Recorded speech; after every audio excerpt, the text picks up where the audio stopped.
Minnesota and Dallas. The commonality to me, and it's a little different, I think, with both these teams in terms of how they're built, but the commonality in terms of identity with these teams right now is with their defense. Yeah. And Minnesota, number one defense in the league all season. Dallas, number one defense the last 20 games of the season. They both have size and length. They both have a player in their starting lineup that is a little bit undersized relative to everybody else, Mike Conley, Kyrie Irving. Yep. Both those guys have been super engaged throughout the season defensively. So I think both these teams, their identity is built. I think the fascinating part about Minnesota in sort of, watching this, and Jokic said this last night after the thing, he said, yeah, they're a team that's literally built to beat us. And Tim Conley, who was in Denver, built that team, goes to Minnesota and built them. He built them to beat the team that he put together. It's interesting to think about specifically with them, the sort of what makes them different is their size. Yeah. Right? They're just a bigger team. And everybody, we've lived through this three-point revolution. We've lived through this small ball era. You played against them this year. Like, what are some of the ways you can attack them? And what are some of the things that they just do really well? Minnesota, that is. Yes.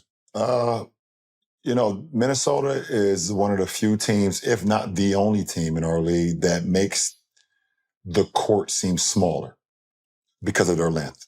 When you got Gobert, Cat, Ant, Jaden, and Conley, even though he's not as tall as far as height, if you look at his arms, when he spread his arms out, his wingspan, shuts down a lot of the court as well. So, they cut down the court. They have, Kyle Anderson, super length, Nas Reed, and Nikhil Alexander. Those guys they have a lot of length, and, they just, like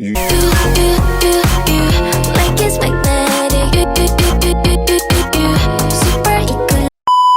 Either you're driving, whatever the case may be, the court feels shrunk, So, the best thing you could do is not hold the ball. Because when you hold the ball, they spread arms, they lock arms, they just cut down half of the court. So, you have to, play very just like quick movements, quick drives, quick kicks, and it's not much like I used before. I don't know if that was episode 1 or 2, and I said not much fat time. Not much fuck around time when it comes to Minnesota's defense because they can put you in a box for sure.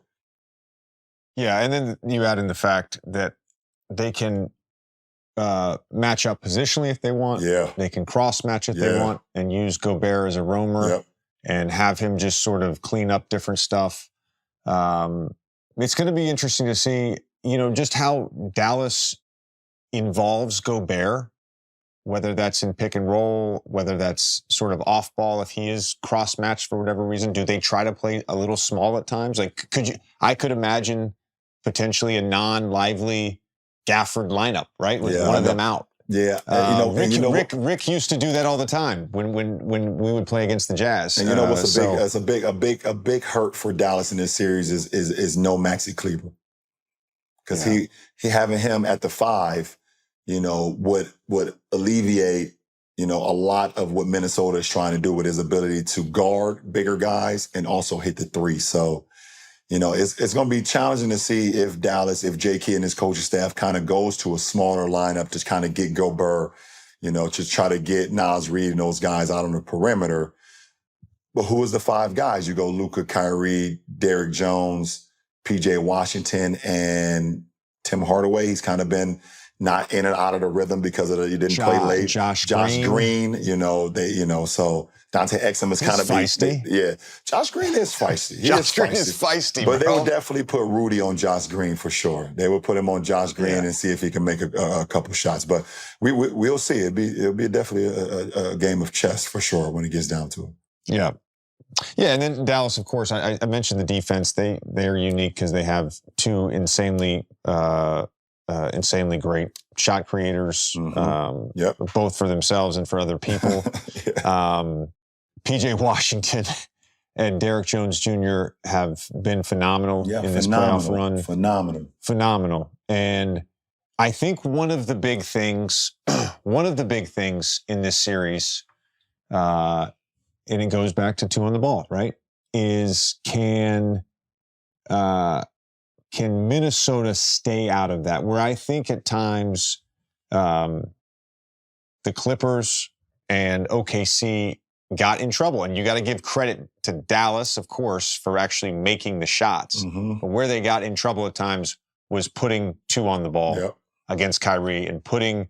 It wasn't even necessarily blitzes, though, Bron. You know what I mean? It was that overhelp, or is that, hey, you know, that slot drive from Luka, we're going to put 3 bodies in the vicinity. Well, Luka can make any pass. Any pass. He can make any pass. And if P.J. Washington's shooting 47% from 3, you're in trouble. You're in trouble. Right? You're in trouble if you're overhelping. So I think as much as Minnesota can stay out of 2 on the ball, the more success they will have in this series. Yeah. Hey, guys. Thanks for listening. Thanks for watching Mind the Game podcast. If you like it, please hit that subscribe button. Thank you.